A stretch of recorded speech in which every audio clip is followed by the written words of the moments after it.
কোটিপতি লীগ হিসেবে পরিচিত ইন্ডিয়ান প্রিমিয়ার লিগ আইপিএল ভারতের জনপ্রিয় এই ফ্র্যাঞ্চাইজি টি-টোয়েন্টি টুর্নামেন্টের নিলামে প্রত্যাশার চেয়েও যদি কোনো ক্রিকেটার কম মূল্য পেয়ে সরে দাঁড়ান, তাহলে 2 বছরের জন্য নির্বাসিত হবেন।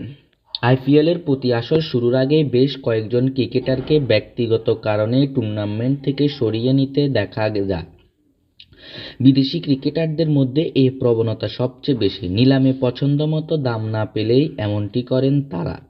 বিদেশি তারকাদের এমন প্রবণতার কারণে ক্ষতিগ্রস্ত হয় ফ্র্যাঞ্চাইজি মালিকরা।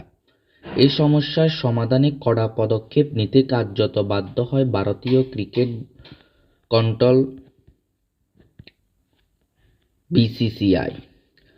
আইপিএল 2025 সালের নিলামের আগে ভারতীয় ক্রিকেট বোর্ড যে নির্দেশিকা জারি করেছে তাতে স্পষ্ট উল্লেখ রয়েছে যে যদি কোনো ক্রিকেটার নিলামে দল পাওয়ার পরে টুর্নামেন্ট শুরুর আগে নিজেকে সরিয়ে নেন, তাহলে পরের 2 মৌসুমে আইপিএল খেলতে পারবেন না, এমনকি নির্বাসিত থাকাকালীন নিলামেও অংশ নিতে পারবেন না।